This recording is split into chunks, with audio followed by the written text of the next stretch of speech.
Merhaba arkadaşlar, kanalımıza hoş geldiniz. Bugün sizler için güzel oyuncularımız Mutlu ve Ebru Şahin'den en güzel ve en yeni paylaşımlarını sizler için hazırladık.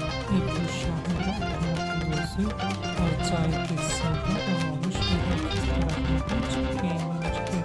Biz de sizler için bu güzel oyuncularımızdan en güzel ve en güzel fotoğrafını hazırladık. Bu videoları